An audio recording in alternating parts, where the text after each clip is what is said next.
We played over 89 games on the channel this year, but which of those 89 games are my 25 favorite? But before we get into that, a shout out to 5 games that look like they had the potential to make my top 25 that I just didn't get around to and will have to play this year. Cyberpunk 2077, Bugsnax, Spider-Man Miles Morales, Resident Evil 3, and Super Mario 3D All-Stars. You'll have to look out for them in the 2021 list. But these are my top 25 games that I personally played in the year 2020. Number 25, Maneater. Maneater has a Metacritic score of 71. I gave it a 7. Maneater is a game where you play as a shark on a revenge mission. Need I say more? Swim through the oceans and through the bayou, fighting gators and other predators. It's stupid dumb fun, which a lot of games in 2020 were. A great start to this list of must-haves. Number 24, The Pathless.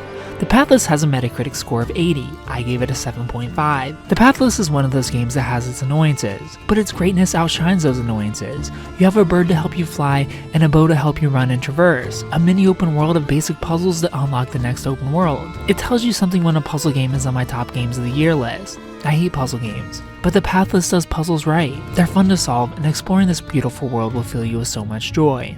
Number 23, Astro's Playroom.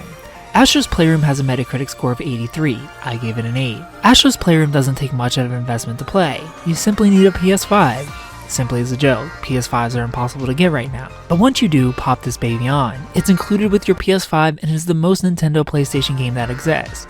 Such a cute little platformer that sets out to show you the power of the DualSense controller, the greatest tech demo of all time. Number 22, Crash Bandicoot 4. It's About Time.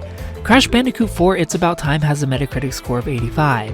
I gave it a 7.5. The first game of the list to not climb in the score I give it, but that's simply because this is a ranking of my favorites of the year, not games I feel are the best of the year. And Crash Bandicoot 4 is easily one of my favorites. I had a blast playing this game with my girlfriend who's also a Crash fan. Toys for Bob did such a great job at continuing the series that dare I say, this is the best Crash Bandicoot game of all time. Number 21, A Short Hike.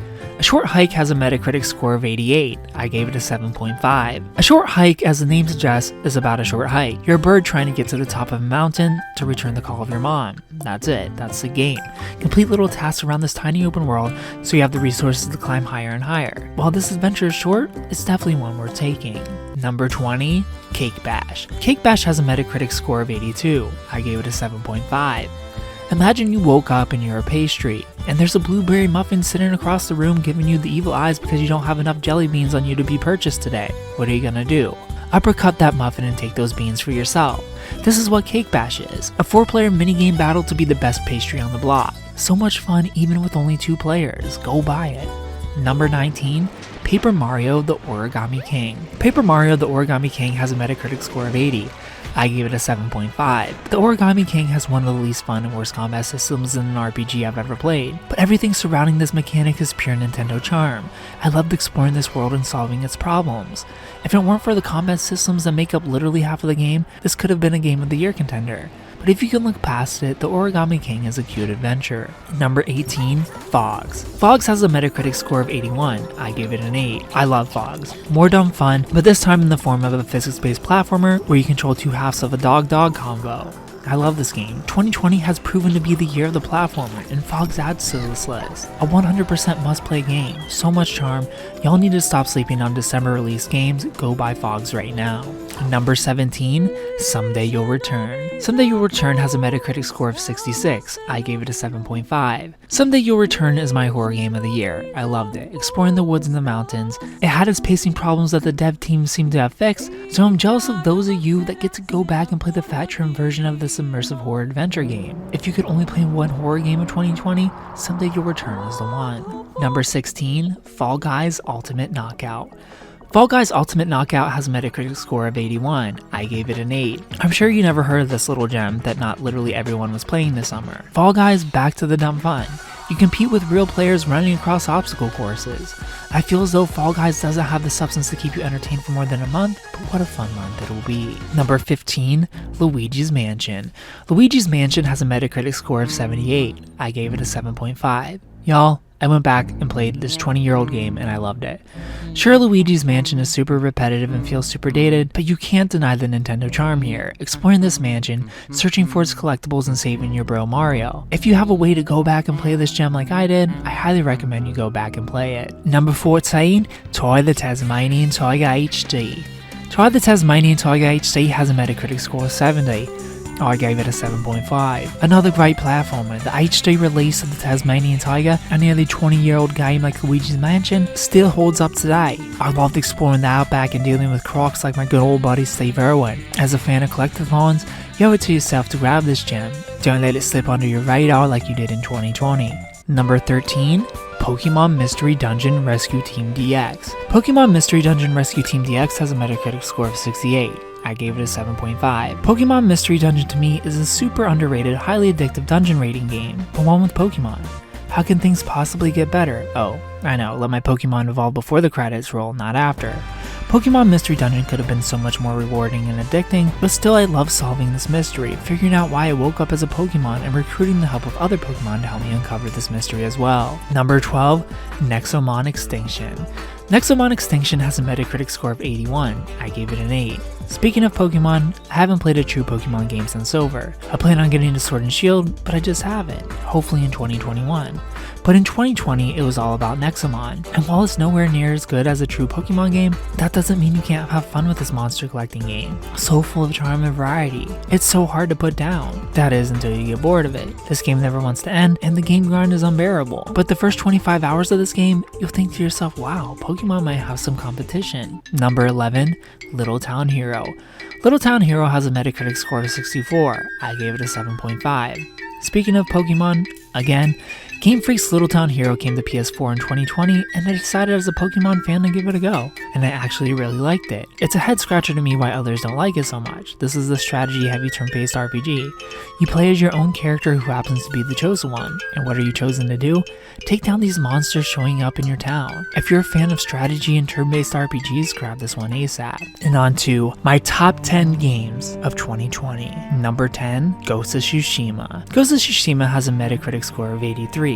I gave it an 8.5. The feudal Japan Assassin's Creed everyone has wanted is here. Ghost of Tsushima to me doesn't quite scratch that Assassin's Creed itch, but it comes pretty close. So if you're one of those people just wanting Ubisoft to do samurai, here you go. Enjoy. Number 9, Journey to the Savage Planet. Journey to the Savage Planet has a Metacritic score of 78. I gave it an 8. Journey to the Savage Planet is what you get when you throw No Man's Sky, Borderlands, and Ratchet & Clank into a blender. Traversal, platforming, color, upgrades, collectibles, this game can be an absolute blast to explore. Number 8, Ori and the Will of the Wisps. Ori and the Will of the Wisps has a Metacritic score of 93. I gave it an 8.5. Grab some tissue boxes and go hop into the single most beautiful game of the year. I'm not a fan of Metroidvanias, and the original Ori seemed too hard for me to play, but Will of the Wisps is much more accessible, and it was a Metroidvania game I cared enough to see through to the end. The single best Microsoft Studios game of 2020. Number 7, The Last of Us Part 2. The Last of Us Part 2 has a Metacritic score of 93. I gave it an 8.5. The Last of Us Part 2 is the most overrated game of the year. However, that doesn't mean it's not great. This is Naughty Dog, in my opinion, the best game studio to currently exist. It's just the SJW PC bleach is leaching into their brains, to their stomachs, and they threw it up all over one of the best games of all time, really ruining two masterpiece characters. But if you want to feel, The Last of Us Part 2 will make you feel sad, upset, angry, joy, all the emotions. Number 6, Hades. Hades has a Metacritic score of 93. I gave it a 9. Believe the hype. Hades is the most addictive game of the year by a stretch. You're the son of Hades trying to escape the underworld, getting stronger and stronger each time you die, collecting loot, upgrading your character. It's got that one more try perfection, perfect for your Switch. Number 5, Pumpkin Jack. Pumpkin Jack has a Metacritic score of 80. I gave it an 8.5. If you're gonna buy just one game from this list, Pumpkin Jack should be it. Pumpkin Jack is a hidden gem of the year. It deserves all the attention in the world. Such a fun 3D platformer. It's a better medieval game than even Medieval is, and is officially one of my favorite Halloween games of all time. Go buy it. Number 4, Assassin's Creed Valhalla. Assassin's Creed Valhalla has a Metacritic score of 84. I gave it an 8.5. My open world game of the year, Assassin's Creed Valhalla. Ghost of Tsushima was ready to take the crown and the Vikings came in. I had my issues with Valhalla, but I can't deny how much I enjoyed spending hours upon hours in this world. Even if it wasn't my favorite Assassin's Creed, it's still an Assassin's Creed game and y'all know I'm a sucker for them. Number 3, Sackboy: A Big Adventure. Sackboy: A Big Adventure has a Metacritic score of 83. I gave it a 9. It was a tug of war between this and another game for Platformer of the Year, but Sackboy: A Big Adventure is the best launch title for PS5. It's a hidden gem, it needs your attention. This is the girlfriend game of the year, so much fun to play with others, the levels are brilliantly designed and colorful, and ooh girl the soundtrack. If you skip Sackboy, skip on back and pick this one up, a staple for your PS5 library. Number 2, SpongeBob SquarePants: Battle for Bikini Bottom Rehydrated. Battle for Bikini Bottom Rehydrated has a Metacritic score of 71. I gave it a 9. The year of the 3D platformer doesn't stop. Battle for Bikini Bottom is back, it's polished, beautiful, and just as fun as I remember it being nearly 20 years ago. If you're a fan of SpongeBob and never played the original Battle for Bikini Bottom, now's your chance. This is my must-play and platformer of the year. The moment you've all been waiting for, what could possibly be Super Ken Gaming's 2020 Game of the Year? Look, I'm surprised, just as much as y'all are about to be surprised. My number 1 2020 Game of the Year goes to Final Fantasy VII Remake. Final Fantasy VII Remake has a Metacritic score of 87. I gave it an 8.5. Look, I'm not a Final Fantasy dork, but I loved Final Fantasy VII. Final Fantasy VII is so much fun to play. It's the best feeling game of the year. The combat is addictive and buttery smooth. Such great characters and storytelling. And here's the thing, I didn't even play the original. This is my first time playing Final Fantasy VII, and I'm so happy I got the experience in the modern day with all these improvements, reminding me so much of Kingdom Hearts. If you're a Kingdom Hearts fan, an RPG fan, or of course a Final Fantasy fan, grab this current Sony exclusive. It won't overstay its welcome like a lot of RPGs do, and you won't be disappointed. But that's it, that is my top 25 games of 2020. Let me know your top 5 games down in the comment section below. Thank you guys so much for watching. Let me know if there's any game that I missed that I should go back and play. I'm pretty sure I have a nice little list of games that I'm going to get to this year that I didn't get to last year, you know, just to be safe. Let me know down in the comment section below if there's one I missed that you would like me to review in 2021. Thanks for watching, and of course, stay beautiful.